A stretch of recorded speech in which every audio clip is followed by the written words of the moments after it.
Hello and welcome to the Cardiac Cats YouTube channel. I'm your host, Jacob Shorba, and today we've got a different kind of episode. We started this in the off season. It was something I did from about February or March going on, and this is something we're going to build on every single year. My plan is to have 3 videos coming out each year. One is going to be for the off season, one is going to be for mid-season, and one is going to be for the end of the season. And what we are doing is we are rebuilding the Jacksonville Jaguars through consecutive off seasons, meaning this roster gets carried over year to year to year. Draft picks get carried over year to year. Contracts get carried over year to year. And we're going to see how this turns out down the road, because it might be a disaster. It might be really good. We'll have to see. And it's been a fair mix so far. If you guys want to watch the first episode, that should be on the final screen in this. It should pop up on the left. I will try to leave a link for it as well in the description, so that's easy to find if you did not watch the first one and want to see where things stand. First thing I'll say, let me know how my Photoshop work is here. I'm gonna have to do this for a lot of these thumbnails. I got Johnny Newton in the background with the Jaguars jersey, which I haven't done a whole lot of jersey swaps. It's pretty hard, so I did something pretty simple here, but works good enough for me. Before I get into our graphics and kind of talking about everything from the off season through the mid season, we'll talk about the games and how this team would have performed, what was good, what was bad. I do want to share our sources here, or we'll call it resources. So I'll get that up really quick. So on Twitter, we have a thread you guys can follow. I believe it's linked in the description here. And you can come here. You can see every move that's been made. The reason why I do this is not really for engagement on Twitter. It's so that there's accountability with decisions. So I can't, like, for example, decide to extend Andre Cisco and then he plays poorly and then I go back and delete it because everything's in a thread. If I delete that, the whole thing's gone. And it puts it out there to where there's proof that things would have happened and I can't go back and just change all the things that were bad unless there's a good reason for why, right? Like maybe it wouldn't have been possible and that sort of stuff. And then this link here will take you to some resources. So you'll have the breakdowns for each year. This shows salary cap, cap hits, average per year of contracts, cash paid out. This is actually something that teams have to monitor. And then I have this as well, just to give an idea of how much money is being pushed down the road for the team. We've also got the draft selections. We talked about all these players in the offseason video. We have the 2024 depth chart. The red names are guys who are on IR. We might have another one to add here soon as well. I know Trevor Lawrence, obviously, having some news this week that is pretty unfortunate. We have a roster, just roster numbers. And then the season record, I'll go back because now you can see what that's going to be. But we'll talk about it more towards the end of this video. But all this is available on Twitter. There should be a link in the description to this if you want to check it out. Now, getting into what we're actually going to talk about here, let's go ahead and let's start with some adjustments. These were things that happened previously that I had to go change because maybe a contract was too little, or maybe, you know, let's say a trade couldn't have happened. That sort of stuff. So there was only 2 things. There wasn't a whole lot to update. The first thing was the Tyson Campbell extension. I think I had him down for $66 million over 4 years. This would have been rejected at the time. There's no way that would have gone through. And so because this extension would have taken place so much earlier in the offseason, I still had it be slightly cheaper. It's like $2 million less than the actual deal. But I figured that probably would have been accepted to, you know, have this out of the way pretty early on and not wait through the whole offseason for it. The other thing was the Travis Etienne contract. The reason why was because, honestly, this was kind of a mess from the start, the way it was set up, because you had guarantees that really just didn't take care of much of the extension. I think it was like 1 year of it. And to change that, it was going to guarantee really far out. It was going to make it essentially to where he's locked up for, say, another 4 years. And that really wasn't the intention with that move. It was supposed to be not really like a we're going to commit to you through 2030 sort of thing. You don't do that at the running back position. So just because of that and not understanding the guarantees well at the time, this was something I had to adjust a lot of contracts for.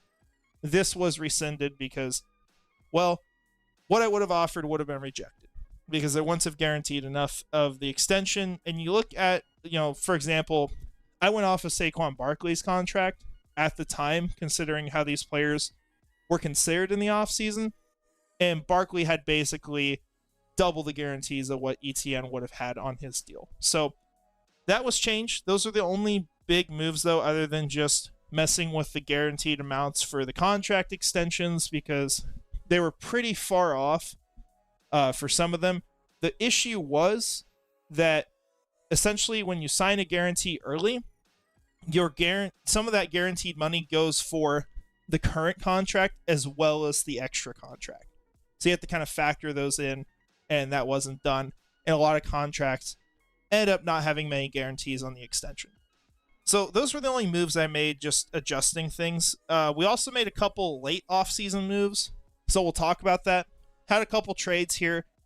Like I said at the start of this, right? There's going to be some things that look good, some things that look bad. That's the nature of this, right? I could go make a draft pick I think is going to be great, and the player could be a bust. I could go trade a player, and might turn out great for me. I might get a really good pick, or I trade him and he ends up being a superstar. Brennan Strange was someone that I felt like was easily replaceable. You could find someone who could do the job, wouldn't cost you much, and you could get a solid pick out of him still, given he's played for 1 year. He didn't play bad necessarily. He just wasn't the starter here. It was just really, I think a lot of the frustration was who you could have got and the position you went after, and the fact that for Strange to be worth it, he has to start. And that means that Ingram's basically out right after a contract extension. So it doesn't really make a whole lot of sense. They haven't really ran enough to tight end to justify this either. So it was something where I just felt like what I probably could have got, which was essentially a very late third rounder, would have been about fair for that, relatively less value. This is a year down the road as well from when the trade happened, since it was the off season. So not really a big deal. I figured that was probably fair compensation, especially considering that San Francisco was one of the teams that was looking at Brennan Strange during the draft.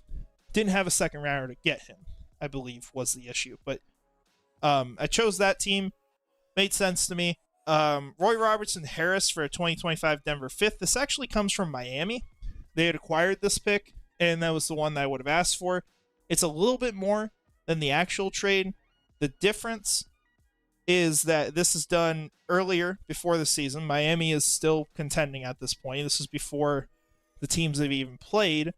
And, I think that Roy Robertson Harris locked up for an entire year is worth more than trading him, when he's out in London, flying across the world, trying to get back to Seattle. And consider as well, this Denver 5th, not going to be a super early pick at this point. It's probably going to be middle of the 5th to late 5th, shockingly, but because Denver's had a good season so far. 2 players were signed as well. Garrett Prince, the tight end.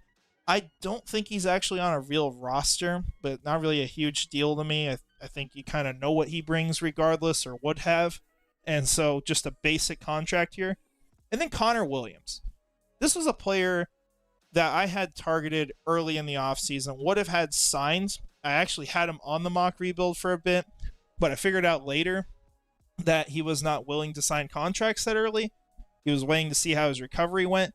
And once he recovered, there was extra money. I felt like he was a player that I could maybe lock up long term. That was a really good starter for Miami, although at center, which is worth noting because we did draft Jackson Powers Johnson. So that's the interesting part of this, right? Because he's played center for the Seahawks in real life. Kind of hard to gauge how he would have played this year at guard. But $3 million for him was a bargain, right? If this guy plays like he's supposed to and gets back to form, he's a really good offensive lineman. And it's been a little shaky so far, but ultimately for $3 million, I think it was a really good investment. I'd probably still stand by that. So that's wrapping up the rest of the offseason and what took place. So we're going to kind of go through the regular season. We're going to talk about one of the big events that happened early on. And then we're going to talk about all the different roster moves, because there was a lot of things that happened in season, because this season was over very fast. So Doug Peterson. To me, going into this year, there were kind of two ways it could go, right? I was never planning or never wanted to go all in on 2024, both in this and both in real life. Never had intentions to want to do it. Didn't think it was smart. You're putting everything on the table for what essentially will probably be lame ducks. That's how I felt about it. I didn't have a whole lot of confidence that these guys were going to be able to figure it out. I still felt like they needed the chance, but, and that's for Doug specifically, but I wasn't going to give them every available resource to do that. And you consider that, right? Because if this team, which didn't go out and spend a ton of money, didn't have a ton of huge acquisitions outside of the draft, if they're like, 9-8 or 10-7 and nearly make the playoffs or make the playoffs, then Doug probably sticks around, right? But we saw what happened in real life. We see what's still happening today. Doug's still the head coach of the Jaguars. But for me, after an 0-3 start and getting blown out in Buffalo, it was over. And if this season was not going to go well for Doug, it was going to be a tank and a rebuild, right? And this whole thing's a rebuild regardless, but I wasn't going to just do my best to stay slightly above water and finish like 7-10, right? If this thing needs to be torn down to the studs, let's tear it down to the studs. Let's get it going with it. So I made the move early, and I would have made a lot of different trades, and we'll talk about those in a moment. But as far as the interim head coach, this isn't really a huge detail in it, but it looks terrible now, right? Having Ryan Nielsen as the head coach, he's been, unfortunately, a disaster for the Jaguars. But at the time, even considering the blowout, like, defense played well the first couple weeks in real life. I would have done the same here, quite frankly. And, I felt like he was still a guy that should deserve a shot. I thought like he was a future head coach candidate. Obviously, we feel different now. But that's where things were going. And regardless, honestly, whether Doug was going to stay as head coach or you're going to have someone else come in, talking in here in real life, no one was going to take over and be a competent leader for this team. It's just, they aren't there, unfortunately. So that's how this played out. And not a huge deal to me, right? Because changes will be made in the offseason, but that's the way this played out. So moving forward, we're going to talk about some of the trades that were made before the trade deadline. We're going to talk about the players who came in to replace them. And then we'll touch on the practice squad, because that was something I had not originally included. And I have to include that now because that is actually factored quite heavily into the salary cap. So if I don't have that, kind of saving money for something that I wouldn't save money on in real life and other teams have to pay for. So moving forward, midseason trades. And here's the super controversial part of this, right? I would have been willing to trade Trayvon Walker early in the season. My stance with him at the time, and I want to make this clear before that, I have no problem with the Jaguars not having traded him. They're never going to regardless. And I think he's worked out a lot better than maybe you would have thought after the first couple of weeks if you watch film. He's grown a lot, and that's a huge deal. And this might be a trade that was premature. Actually, I would say it probably was. But I was in a situation where I wanted to either keep him if he keeps improving and he's going to be worth the massive payday that you're going to have to give him in a couple years, or if he wasn't going to be, I wanted to get out of this before the value started to take. And so I watched film early in this year. We actually had a film breakdown. I put it on Twitter, tried to put it on YouTube, but I unfortunately used broadcast footage, which was copyrighted, so couldn't put it up on here. But you can find that on Twitter. But Trayvon, well, he is developed at the time, it's just a lot of the same thing. He's a really good run defender, but just not doing enough, I felt like, as a pass rusher to justify what he was going to get paid. I felt like with another first-round pick, which I absolutely think Seattle would have sent this time, they were 3-0 as well. This was done after week 3. I felt like this would be a trade that would do, and I felt like this pick could go towards a pass rusher. This is a deep class. I'm not saying it has to be a pass rusher, but there's going to be an opportunity for one most likely. And, I think that we're going to get someone good eventually to replace him. The other side of this was that at the time, Marcus Davenport, one of our other additions, actually had a really good start to this year. He was hurt week 2, but week 1, he had a phenomenal game. He had like 6 or 7 pressures or something crazy. He had a sack. I felt really good about what we could still do. And what was very unfortunate was that the same day I traded Trayvon Walker, news came out in real life that Marcus Davenport's out for the rest of the year. So we got killed on that. But this was a trade I would have made. We'll see if it ages poorly. It very well may. It may be the big stain on this whole thing. And then Seattle third, as well, is worth noting, out in 2026.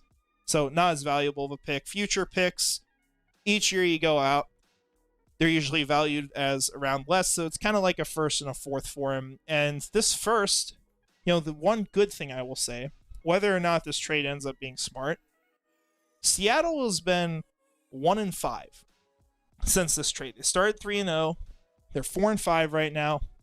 They play the 49ers next, although I think they're on bye this week. That might be an early pick.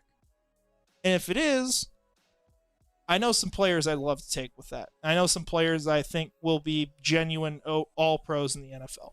We'll see how that goes, but I feel confident in at least getting something really good back out of it.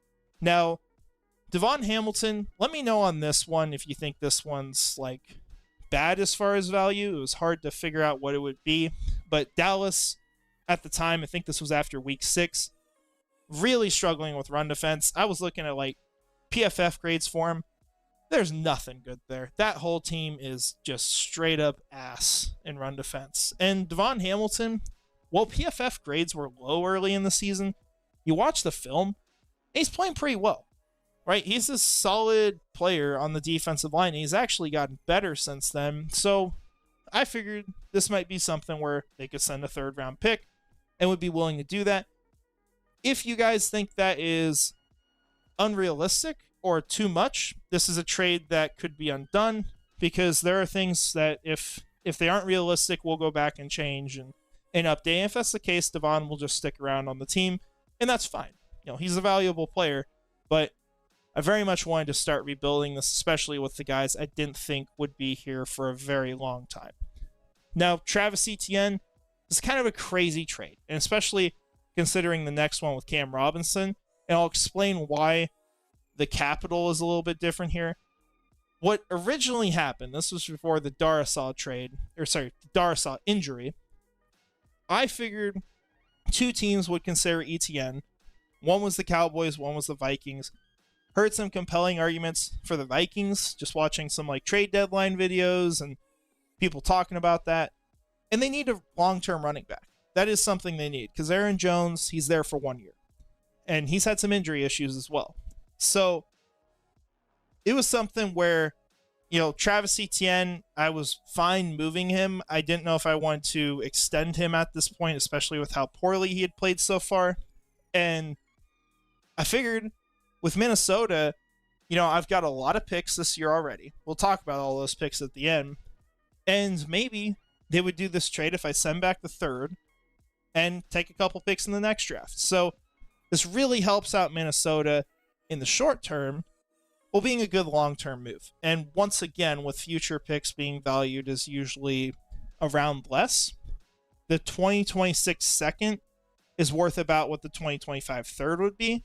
So it's kind of like for a 4th.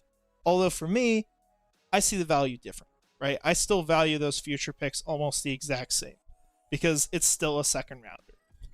So just my thoughts on that. And then the Cam Robinson trade, I couldn't do the same amount as real life. Reason why? Because I already have their 4th for the next year. So We did this a little bit different, especially because the cap hit was also less that they would be taking on. So some key changes.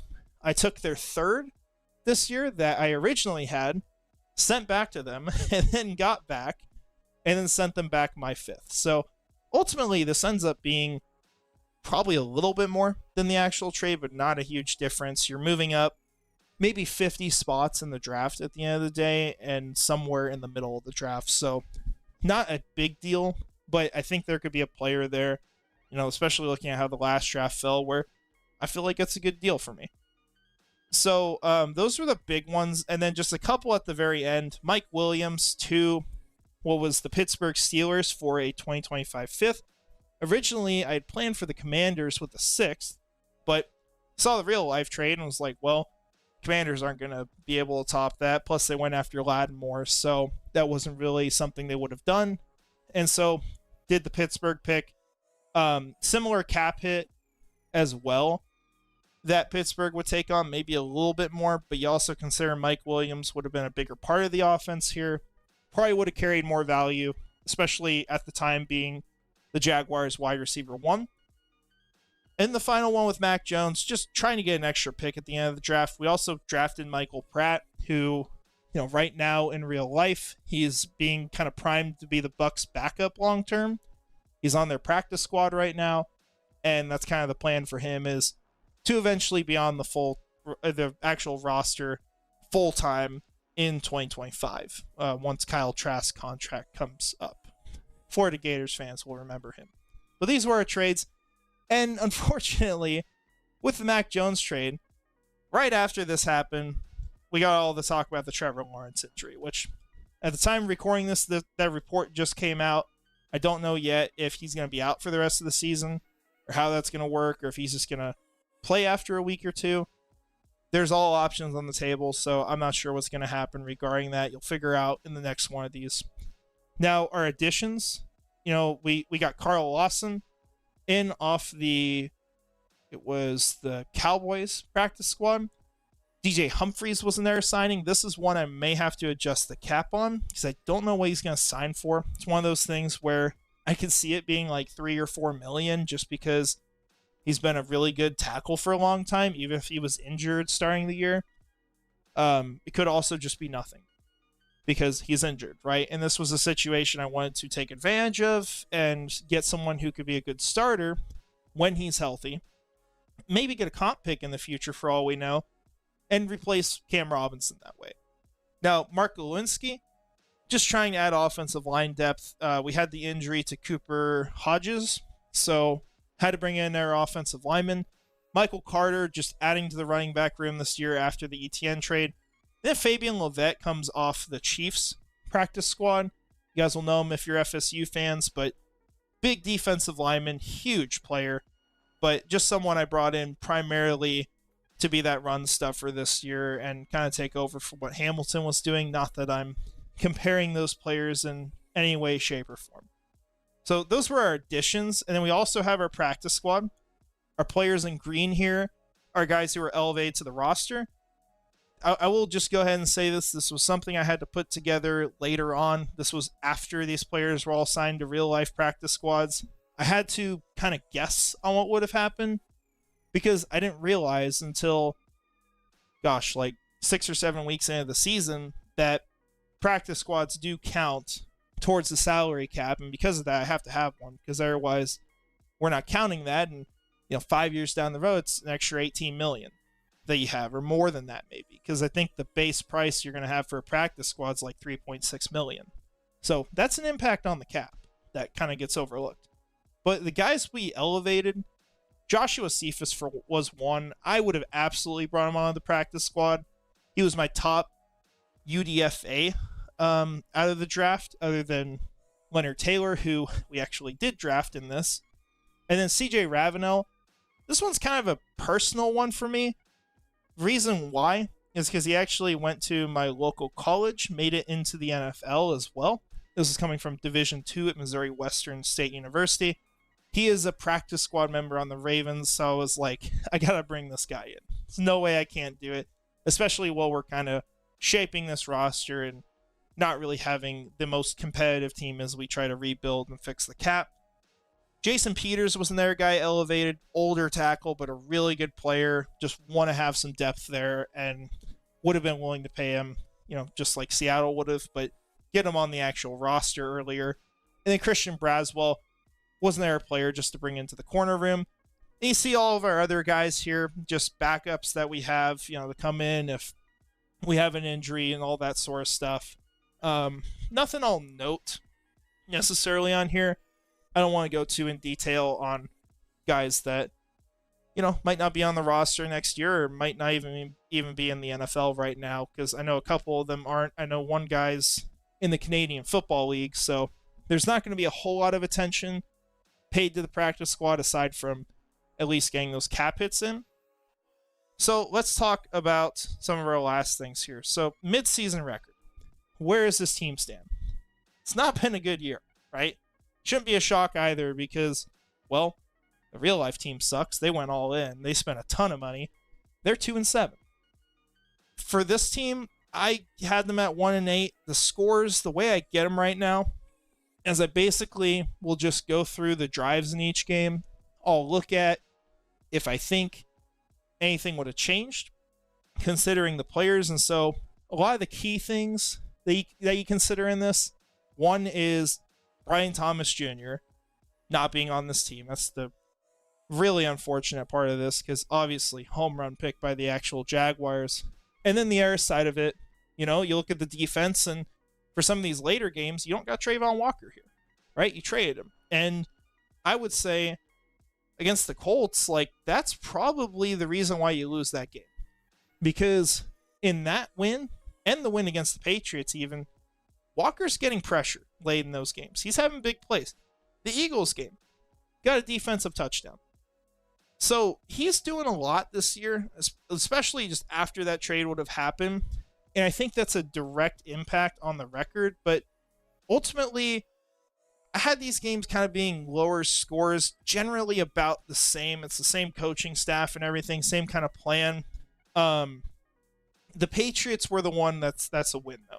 And it's a lot closer of a game just because I know Brian Thomas Jr. had a really big play in that game that led to a touchdown. I know that this game was also a lot closer than it may have appeared, and Walker got a lot of pressure late in it as well. So I think it would have been a really close win, but ultimately probably a win. I don't think this team would have been winless by this point. Kind of hard to predict that. And then, the rest of them, obviously losses. The key differences in this team, just kind of considering the roster, I think the receiving core for sure is weaker, right? Because you don't have Brian Thomas Jr. That's a massive loss for this team. I think the run game is stronger because you have a better offensive line. We'll talk about those guys again here in a second, especially our draft pick. And on the defensive side of the ball, your pass rush obviously isn't as strong from the outside. You do have better play on the interior, just with your first-round pick, who we'll talk about again here in a second, and Johnny Newton. And then, the secondary, maybe a little bit better with Greg Newsome, but he still struggled, right? So not as much of an impact as you would have liked. Now, my predictions for the rest of this year, look, you got a hard schedule, right? And you don't even know right now, and so something I'll figure out later this week or maybe next week, if Trevor Lawrence is going to play again this year. You'd probably imagine so, but that's truly an unknown with the case of his injury, and should he get, a surgery on it right now, or should he wait and risk it? I think especially in this situation, you probably lean towards not risking it, because what do you got to fight for, right? Coach is fired, you're 1-8, and your offensive line has been gutted a little bit more, I think, than what the actual one has been, even if you like your center more. So, do you really risk it? And I think at the end of the day, there's probably one more win in this team if Lawrence still plays. 2-15, probably realistic for how this ends. Maybe you take one against the Titans or one against the Raiders. The rest of these games, though, I don't expect to win them, to be honest. So, probably going to have the first overall pick, right? And that's going to be a big part of the offseason and what we'll talk about, because there's so much you can do with that. Might be something we talk about with the real life team. That's in the cards right now. But yeah, that's where this team is right now. We'll share the final record in the next one when we do our end of season video. But we'll do some grading here, just talking about off-season moves. Early acquisitions, these are the worst grades I've got here. And you're going to see a common theme for some of these where it kind of comes down to injury. Your two Fs are almost entirely because of injury. Marcus Davenport, the start of the year looked like a really good value, like a good pass rusher for $7 million a year. And it was even a 2-year deal, which given it's only like $500,000 guaranteed in the second year the way I set it up. So, you know, it could be a situation where he wants more that year if he performs well. But Davenport got a season-ending injury, week 3. So it was over pretty quick. And that money's in the trash. You don't get anything out of it. So not really a good outcome there. Mike Williams, I gave this one a D- just because obviously he struggled a ton in real life. I think he would have done better with Jacksonville, but how much better would he have done? You paid $11 million. You didn't even have him for the whole year, right? Ended up getting traded to another team, to the Steelers. Not really a great move, but hey, you got a 5th rounder, I guess. So we'll see what we do with that, but probably not replacing Mike Williams with that for sure. Jeff Okudah, straight up F. A lot of people actually wanted him for Jacksonville, but the guy hasn't even touched the field yet this year. Got hurt like right before the season, just on IR the entire time. Now, Connor Williams, this is the best of these moves. I wanted to give it an A, but ultimately, there's the question of how does he play at guard, and he's played center for Seattle this whole year. He's had some issues there, but he's also had some really good games. I still think he's a really good player. He's like 27, 28 years old, younger guy, and probably going to be a really good deal for whoever gets him in the offseason now that he's finally healthy. I think he'll play better at the end of this year. But ultimately, like, not a home run move, but still a good move. Solidify this line for this season, especially on the interior and on the right side. And then the rest of your guys here, Greg Newsome II, gave it a D because there's been some good moments, but for the most part, been disappointing. You're going to have a lot of money on the table for next year, too. Almost all of this $15.8 million is in 2025. If you want to get out of that, you have to trade him. And do you trade him? What's his value if he's getting paid that much? Is it like a 6th rounder then? Who knows, you know? And you spend a decent amount on him in the first place. The least of those 2 picks was a 6th rounder. So might end up being a loss. I gave it a low grade for that reason. John Mechie III, I gave it a C because I don't know what he is, right? Houston doesn't really want to play him. They don't want to throw him the ball. They don't want to figure out. They're hell-bent on not trading him for some reason, although I think my offer would have been enough. And they don't want to use him. I don't know what their plan is, just to drive his career into the ground and, you know, call it good? Who knows? And then Mac Jones, I gave it a D. Maybe he plays really good in real life if he starts this weekend. But ultimately, like, you drafted a backup after this. You didn't have to get Mac Jones. And he hasn't played, like, incredible for Jacksonville. He wasn't that great when he filled in. And I think his one game this year, they actually played normal snaps. I think it was against Buffalo. Which, to be fair, we were getting destroyed against Buffalo. So, you know, what'd you really accomplish? Not a whole ton. I gave it a D, and he obviously ended up getting traded. What was to Miami, I believe, for a 7th rounder, as we mentioned earlier. Now, better grades here for extensions. Only really have 2 that weren't that great. But Joshua Hines-Allen, gave it a B-. You know, you're paying him a lot of money, but he's a really good pass rusher. Whether or not the sacks are always going to show it. He gets a lot of pressure. He impacts the game. It's a big part of things. Tyson Campbell, we talked about this a little bit before with the cost. You get him a little bit cheaper than real life just because it was done earlier. And he's played really well, but he's also injured a lot. Good thing, you got Monteric Brown, though, to fill in. And he's been pretty good for the Jaguars. He'll probably be a long-term piece of this. Andre Cisco, this is the one, if I could go back and undo it, I would. I think I jumped the gun on it. I'm not really regretting the way I thought about it, but I'm regretting the decision because he hasn't played that well this year. I thought he was going to under Nielsen. Obviously, it's been a disaster. But ultimately, there's like 2 years guaranteed past this point. Might have to pay that out even if he's not playing well. I think he should figure things out, but it's probably going to be an overpay by a bit at the end of the day and something you end up regretting. Aluakon, A minus. Still a really good player. He's just hurt this year a bit, so not a perfect grade there. It is cheaper though than what he was originally earning. You throw on what was basically $30 million over 3 years as an extension. Whole thing's 45 over 4 that's left. Ezra Cleveland, A+. This guy's a really damn good left guard, and you pay him $8 million a year. And you got, 2 years left after this? You might demand more the third year, but this is a great deal for Jacksonville. One of the best moves they made, trading for him and re-signing him. Cam Robinson is a C-, just because you don't keep him the whole year. Didn't play incredible, but you did get a draft pick out of it, right? Or at least upgrade one, so it's okay, but you probably think, why didn't we keep Walker Little, right? That might be a thought on your mind, but he was also traded for a pick in the last draft, and that ended up being TJ Tampa at the end of the day after a trade up.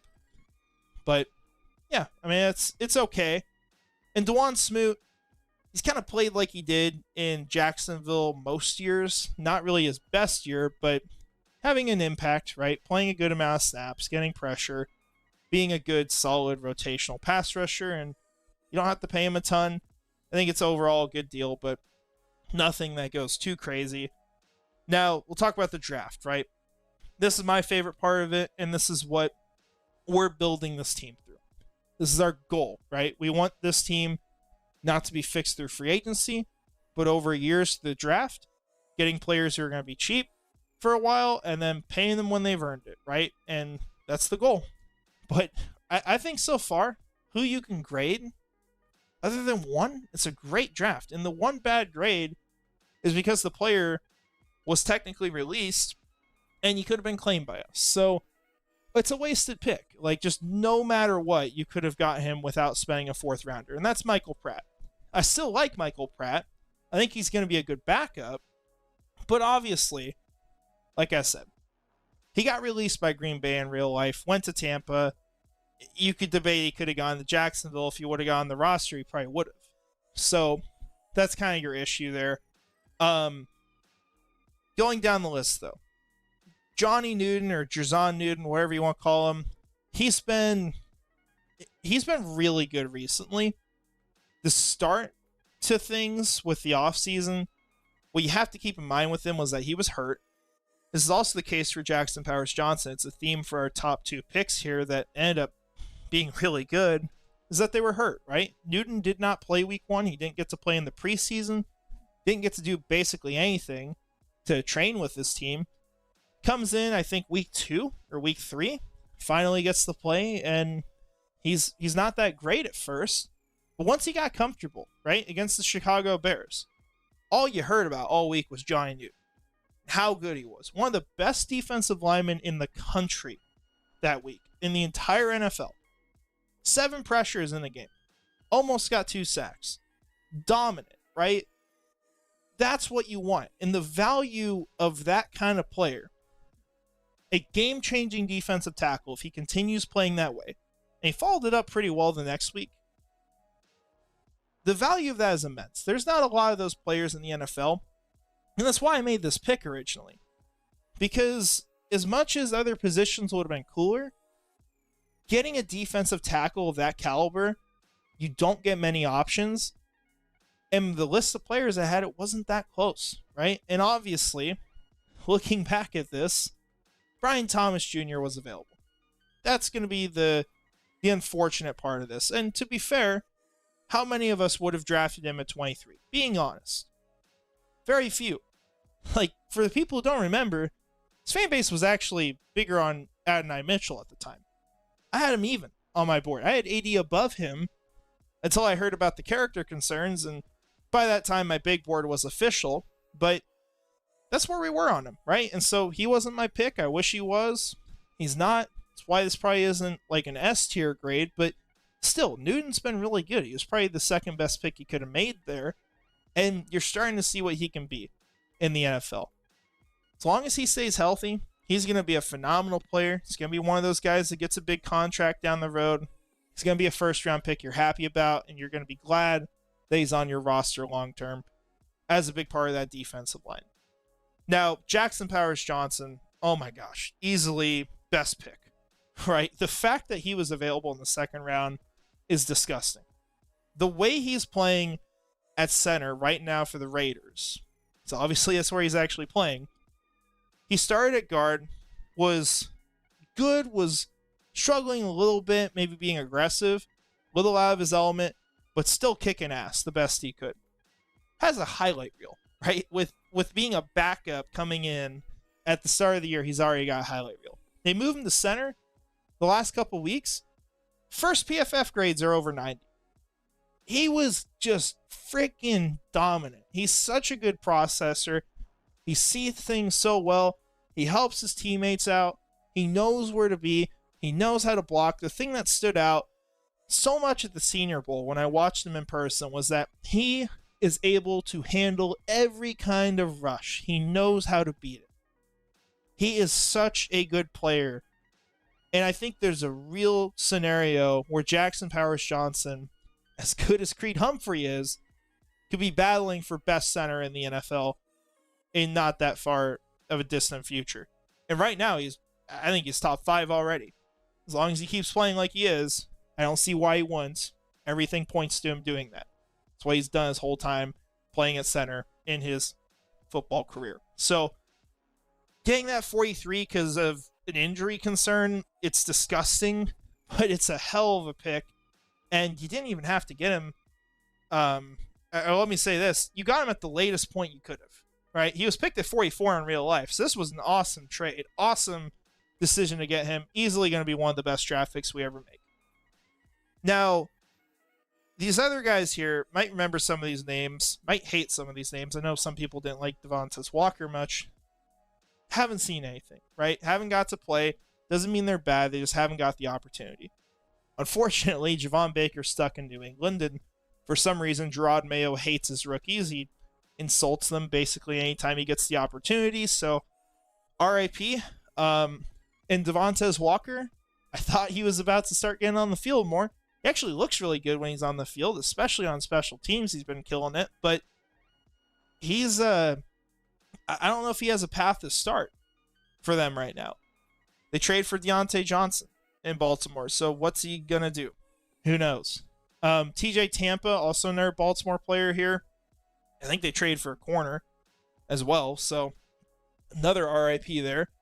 And Tampa just hasn't been that good. This was a pick where I honestly wish I just stayed put and took Jarvis Brownlee Jr. That was originally the plan. I saw Tampa fall. I took him because I was like, even though he's not the best scheme fit, this should at least be a backup corner, and that's valuable here.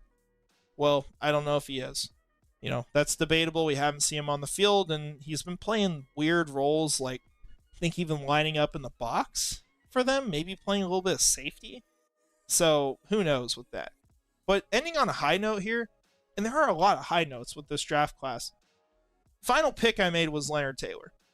He's been awesome for the Jets. I don't mean like great starter, but he's been rotational to start, and he's been really good when he's been on the field. He's energetic. He's winning against the run. He's throwing around blockers. He's strong as can be, and it reminds you of why he had some hype for the first round at one point. Because going into the college football season before this draft, he was talked about as a first-round draft pick. Things change. People fall, right? But for Taylor, while I dropped him on my board, you know, I look at it and I'm like, he didn't have that terrible of a year at Miami. It just wasn't the breakout you expected. And then he gets some measurables and, oh, what? He has, like, small hands? Who cares, right? Like, he's still a really good player, or someone who's a really good developmental player. And he's been really good for New York so far, but I would have drafted him at 180. And Braden McGregor, you know, kind of a lighter version of this, also on the Jets, but he's just been a solid defensive end, doing his job on the field, consistently grading out well. He's not elite, like anything like that. I'm not saying that about UDFAs, but he's been good right? He's doing his job, solid rotational piece, and that was something the team needed. The rest of these guys, though, haven't seen him on the field. Frank Gore Jr., Drake Nugent, haven't got anything there, so might be players that end up getting cut the next year, maybe relegated to practice squad. We'll see what happens, but for now, they're on the roster as, we're rebuilding this thing.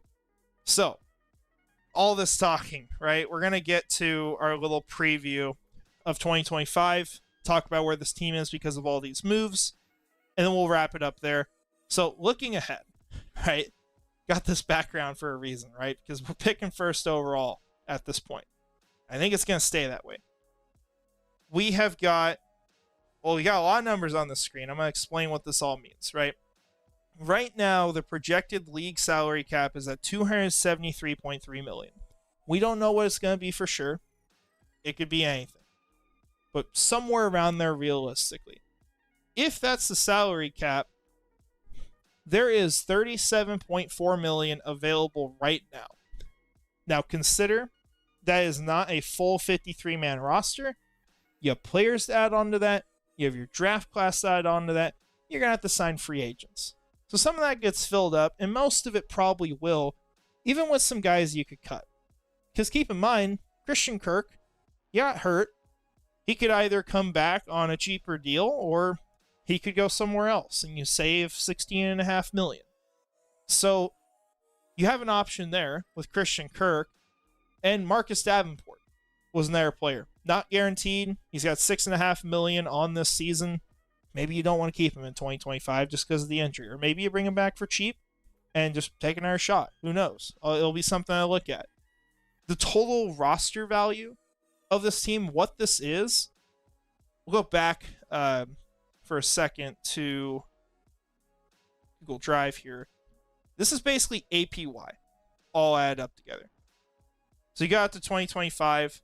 This is factoring in some of the guys you cut. They have cap hits that year, but this is off of the players that you have under contract, which is 38 of them, and their average cost per year on that contract. So you got like 7 veterans or something on this team realistically once you go through cuts and all that. So you don't have a ton of money that you've got on the books because of that reason. So you got a lot to work with, right? $198.4 million is your total APY. Your roster value departing, this is essentially the value of the most valuable players up to what would be 15, because that's the amount you have left to fill, because you have 38 players, you need 53. It's about $26 million is what it's worth. Just projecting what I think they'll be worth. The cost of this draft class is actually going to be a lot. And this is APY cost, so this is not the cap hit. Cap hit would be closer to like 20 to 25 million this year overall. But it's 32.5 million a year is what this draft class is going to cost. And it makes sense when you look at it, right? You got the first overall pick. Right now, the Seattle pick's at 14. Reason why it's at 14, it's a little bit different just because I got to factor in how wins change. So right now, Seattle's actually at 15 in real life, but we lost to the Colts. Colts are tied with their record at 12 in the real life draft order. They would have one more win. So that's why that changes. Now it'll be something we'll have to factor in, and it'll get a little confusing with the draft, but we'll figure it out. That's why this costs a lot, right? You got a lot of really premium draft picks. You can see them all at the bottom of the screen where they would be projected right now. And then final thing as far as these notes, top needs, right? You got a bit here.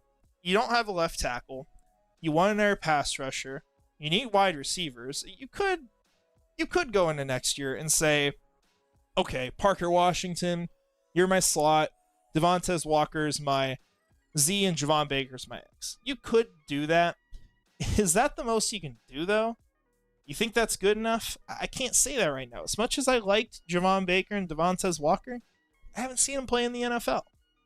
So I can't go out there and confidently say, okay, year 2, this is what you're working with, Trevor, right? So you're going to have to add to that. Now, you got the guy in the background. That's probably how you'll be doing it. But that's going to be a need. Cornerback, you're going to need one more guy there. Can be slot, can be inside just because Newsome can move around. Right guard, is going to be a need unless you bring back Connor Williams. Strong safety. Antonio Johnson hasn't had a great year. Running back, I think for getting a third guy involved, maybe a smaller back. I know exactly who I'd love to get with that pick. We'll see if we can. You also need someone who can be a really good receiver, who can be really fast. Also got another guy in mind for that.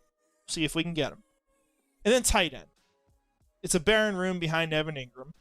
I think it would be great to bring in a really good blocking tight end to this team. I've got one name I'd love to get, Mo Alley Cox, if he's available. If he is not extended with the Colts, who knows? He probably is, to be fair. He's been there his whole career. But a player like that, right? Really good blocker. You want to bring that in. You want to get one or two more guys there. So there's a lot of needs here. But you do have foundational pieces. For as much trading as has happened, this doesn't really matter as much in 2025 because a lot of these players are not long-term. Some of them are. But 2025, you still got a great group of players, plus you got your foundational pieces getting added to with guys like Jer'Zhan Newton, Jackson Powers-Johnson, maybe your wide receivers. Maybe you're talking about Leonard Taylor taking a big step. Now he's one of those guys. I think that's probably pushing it a little too much, but that's stuff that could happen. You got a lot of draft picks, right? You see them at the bottom of the screen, but you can see where they're coming from on the right. See what we've lost. We did give up our 5th and 6th, but we have a Seattle 1st. We have a Dallas 3rd, a San Francisco 3rd, a Minnesota 3rd, Denver 5th, Green Bay 5th. Some of these are from trades from the last video, by the way, during the offseason. So like Green Bay 5th, that's for the Chad Muma trade. Pittsburgh 5th, Denver 6th, that's for Luke Fortner from the offseason, and Miami 7th. A lot of draft picks to work with. So there's going to be plenty of opportunity to improve this team. And I genuinely think it's going to look like a solid competitive team next year while being more than cap compliant. So I'm really excited to see how it goes, right? And this is kind of the challenge of this. Can we build this team through the draft? You're setting yourself up for that. You're setting yourself up to have as many resources as possible. You're trying to be appealing as well, right? Because obviously, like you've heard me before talk about for the real team, we'd love to get Ben Johnson here. And so how does this situation look to him? I think this is appealing because if he liked the Bears, which was the rumor out there, you have the 1st overall pick, you have 14, probably going to get higher with how bad the Seahawks schedule is, probably going 7-10, something like that. You're sitting here with really valuable capital. You have a lot of money. You have foundational pieces on your team. You still got your franchise quarterback, you believe, and I do believe that still. Doesn't mean I'm ready to sign the big extension. We haven't done that yet. But you have all these pieces, right? I think that's really appealing. And you hope you get someone like that to bring into your organization. So that's where these things sit. That's all I've got for this one. We're going to go ahead and get ready to wrap this up. But ultimately, you know, the exciting thing is from this point on, or maybe the next one, I mean, will be obviously still quite a bit of losing this season. But you're getting to the point where this team starts to go on an upward trajectory. You're not tearing down the roster of the studs anymore. The work's done to do that. You're getting through this season. You're going to get your head coach. You're going to have all these resources.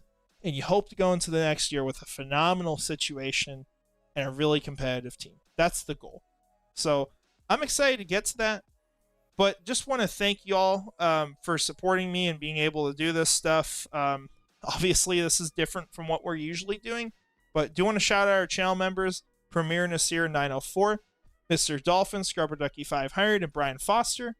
Once again, if you guys do have anything to note with the trades I mentioned, maybe they're off. Some of them I'm already fine with, but like Devon Hamilton, for example. If you think that trade's off, or if the Trayvon Walker one was, and consider the context at the time, right? That's important because things change as time goes on. You know, Travis Etienne, another example of that. Like, probably more on what they get now because they've destroyed his value having him sit around and then coming back and playing pretty bad against the Eagles. So, consider all that, but I am curious to hear what you guys think about that, because I want to keep this realistic and be able to look back on it, and regardless of how it goes, be able to say we weren't just doing stupid crap that would never be possible, right? So that's the goal. I appreciate y'all watching. Appreciate you being here. Let me know what you think of it, and we're going to call it there. So go Jags. That's all I got.